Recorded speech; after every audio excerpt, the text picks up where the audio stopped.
순서는 공모전 바로 알기 시간입니다. 올콘 파트장이자 한국경제신문 대외협력국의 박재균 차장님 나와주셨습니다. 안녕하세요. 네, 안녕하세요. 네, 반갑습니다. 오늘 어떤 소식 가지고 오셨어요? 콘테스트 심사를 크게 두 가지로 구분을 하면요. 우선 서류 심사하고 발표 심사로 구분이 될 수 있는데 발표 심사는 대부분 PT로 진행되지 않습니까? 그래서 PT에 관련된 내용들을 한번 정리해봤습니다. 네, 공모전의 당락을 좌우하는 2차 발표 심사 굉장히 중요할 텐데요. PT 어떤 식으로 만들어야 될까요? 저는 개인적으로 굉장히 예쁜 걸 좋아하거든요. 네. 그죠? 그렇죠. 물건이 예쁘거나 어떤 사물이 예쁜 게 있으면 굉장히 좋지 않습니까? 우선 기본적인 접근 방법은 간단합니다. 우선 예쁘게 만들어야 되는데요. 텍스트하고 이미지를 적절히 사용해야 됩니다. 어떤 PT 같은 경우는 분량이 많지는 않은데 거기다가 많은 걸 표현하려고 텍스트를 많이 갖다 넣는 경우가 있고요.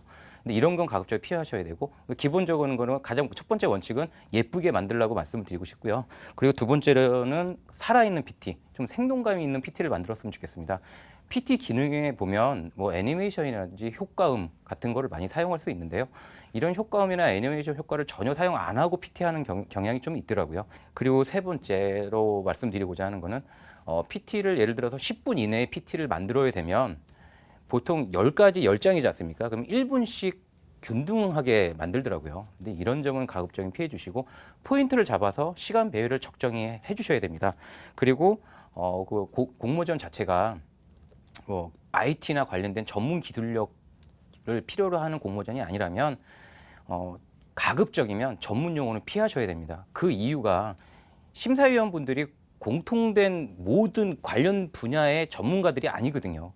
이게 좀 아이디어 자체가 좀 공통된 아이디어 대회라면 전문적인 얘기만 자기가 많이 안다고 해서 얘기를 하게 되면 심사위원들 입장에서는 좀 거부감이 들 수가 있거든요. 그런 내용은 좀 피하셔야 될 것 같습니다. 발표다 보니까 많은 학생들이 긴장을 하기 마련인데요. 이럴 때 요령 없을까요?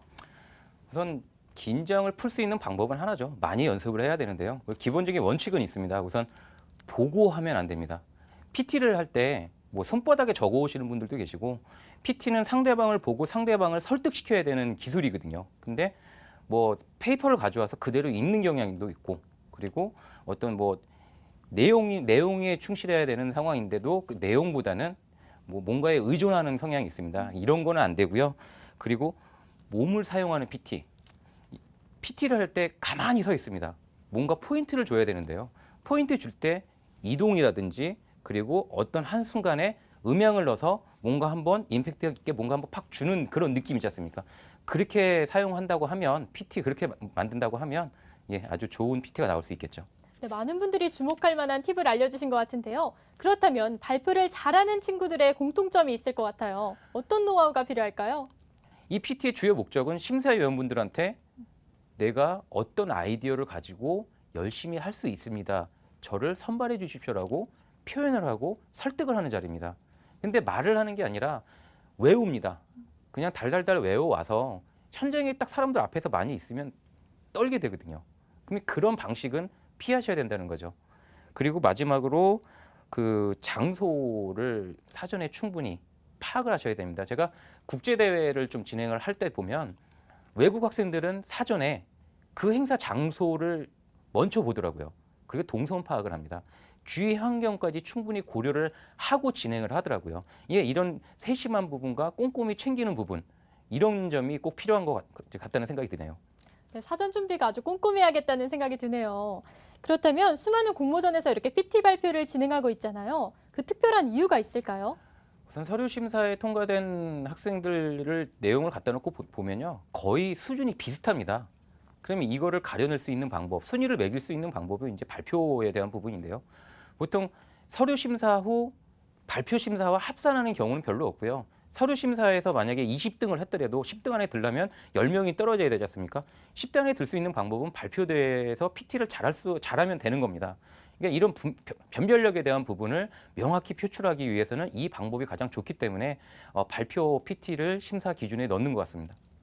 네, 이렇게 PT 발표가 많아지다 보니까 관련 학원이나 인터넷 강의까지 생긴다는 이야기를 들었어요. 그런데 이런 것들이 실질적으로 좀 도움이 될까요? 처음에 PT를 접근하시는 분들은 그 발표에 대한 학원에 대한 의존도보단 본인이 많이 해보셔야 돼요.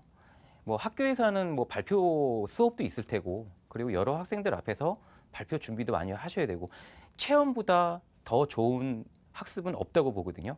그리고 그 다음에 스킬이나 이런 부분은 나중에 어느 정도 본인 실력이 된 다음에 학원 같은 경우를 사용하셔도 좋을 듯 하네요. 네, 다들 참고하셔서 PT 발표에서 좋은 결과가 있었으면 좋겠습니다. 오늘 말씀 고맙습니다. 예, 감사합니다.